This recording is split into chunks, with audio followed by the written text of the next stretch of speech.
참 예수님 사랑합니다. 오늘 전교 주일을 함께 맞이하였습니다.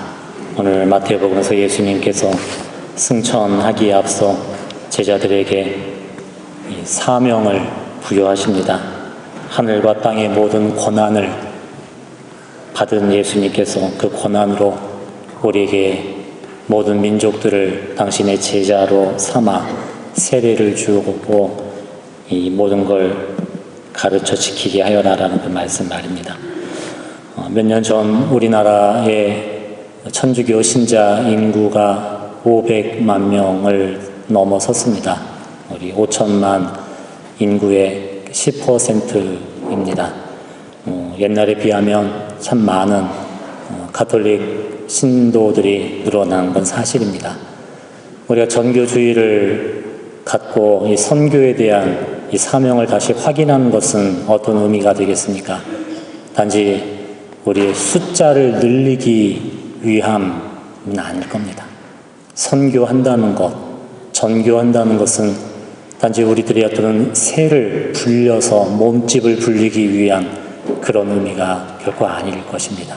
그것은 바로 우리의 신앙에 관한 물음이고 또 그 신앙에 대한 우리의 확신 속의 응답일 것입니다.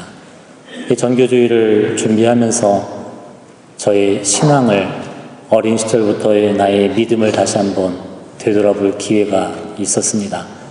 저는 구교우 집안에 태어나서 벌써 어렸을 적부터 어머니 손잡고 성당을 다니고 당연히 성당을 다니느냐 저는 그런 집안에서 자랐습니다만 신앙이 참 원망스러웠던 면도 참 많았습니다. 다른 것도 아니라 그 당시 주일학교 시간이 제일 재밌는 만화 영화 하는 시간인데 그것도 못 보고 성당을 가야 되는 그것, 또 그 신앙이라는 부분이 저에게는 나의 자유를 제약하는 것처럼 느껴질 때도 많고 그 믿음 때문에 하고 싶은 것도 못하게 되는 것, 내가 손해보는 것이라는 생각도 철부지 때 참 많이 가지고 있었던 것도 사실입니다.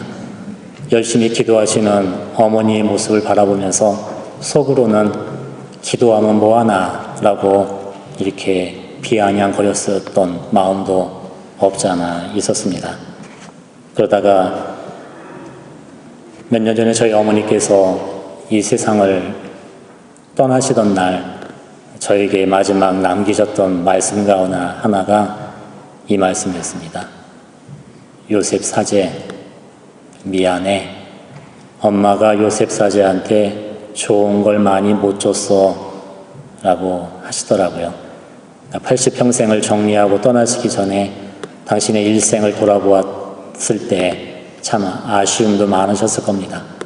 일제시대 겪으시고 6.25 동란, 그 다음 60년, 70년 그 힘든 세월 속에 자식들 키워 가시면서 정말 가난 속에서 힘겹게 살아오셨던 당신의 일생 속에 부모의 마음은 다 똑같은 것 아니겠습니까? 자식들에게 좋은 걸 주고 싶은데 세상적인 것도 좋은 걸 주고 싶은데 주지 못했던 그 아쉬움을 저에게 말씀하고 계셨습니다. 근데 저도 모르게 제 마음속에서 우러나온 제 마지막 어머니에 대한 대답은 이것이었습니다. 저는 어머니 손을 잡고 진심으로 이렇게 말씀드렸습니다. 어머니, 저는 어머니한테 많은 재산도 받지 못했고 세상적인 것도 많이 받지 못했지만 저는 어머니한테 정말 좋은 걸 받았어요. 어머니는 저에게 신앙을 주셨어요.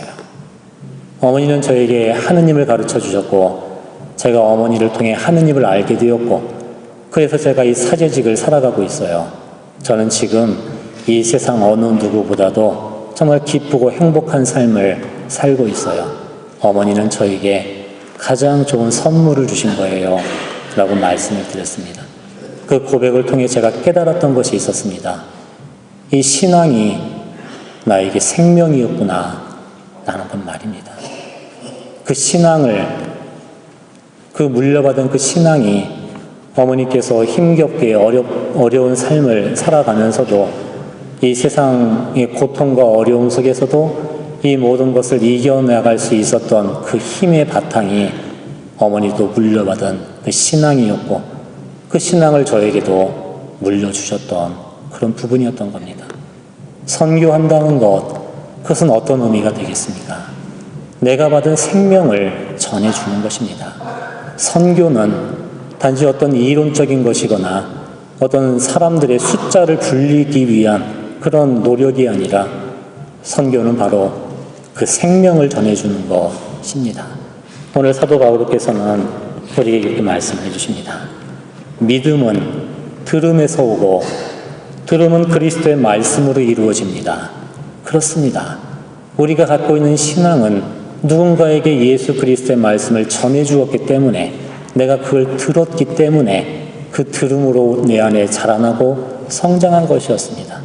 물론 전해준다는 것, 들음은 이렇게 육성으로 들리는 소리도 있지만 진정한 들음은 마음에서 나오는 소리일 것입니다.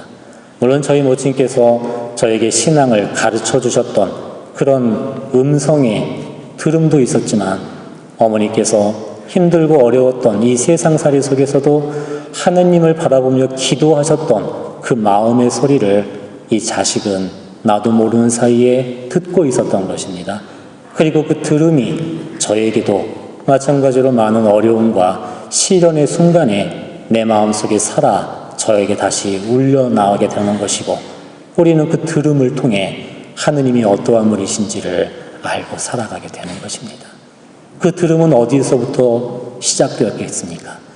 우리는 사도로부터 이어오는 신앙을 받았다고 고백합니다. 그 사도들은 그걸 어디에서 들었습니까? 바로 우리를 찾아오신 예수 그리스도, 그분께서 말씀해 주신 겁니다. 그래서 신앙은 바로 예수님이 우리에게 주신 사랑의 선물입니다. 당시 십자가에서 목숨 바쳐 피를 흘리면서까지 우리에게 내어주셨던 그분의 그 사랑의 음성이 이 신앙을 통해 우리에게 전해지게 되었고, 그것이 우리에게 살려주는 생명과도 같은 그런 부분이라는 것입니다. 그때 우리는 신앙을 다시 한번 바라봐야 될 것입니다. 나에게 신앙이 액세서리입니까? 아니면 무거운 짐입니까? 내가 해내야 되는 어려운 의무와도 같은 것입니까? 아니면 그 신앙이 나에게 생명이 되었습니까? 우리는 그것이 바로 내 안에 어떻게 자리 잡고 있는가를 겸손하고 확실하게 바라볼 때 우리는 진정으로 감사의 삶을 살아갈 수 있게 될 것입니다.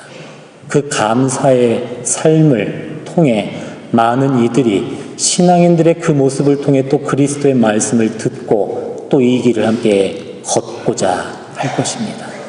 저희 어머니의 신앙을 통해 제가 이 세상을 살아갈 수 있는 힘을 받은 것처럼 여러분 마음속에 간직되어 있는 그 신앙을 통해 누군가가 다시 한번 그리스도를 만나는 그 생명의 길을 우리가 걸어갈 수 있다는 것 말입니다.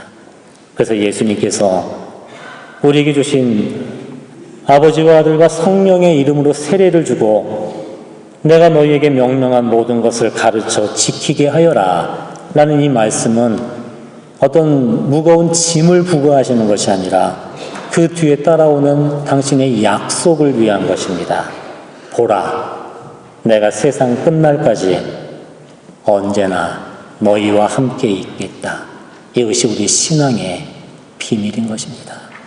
그리스도 예수님께서 우리와 함께 이 세상 끝날까지 우리를 지켜주시고 나에게 힘이 되어주시고 용기가 되어주시고 우리도 그분 안에 다시 한번 살아갈 수 있는 이 길을 바라볼 수 있는 것, 그래서 신앙은 생명인 것입니다.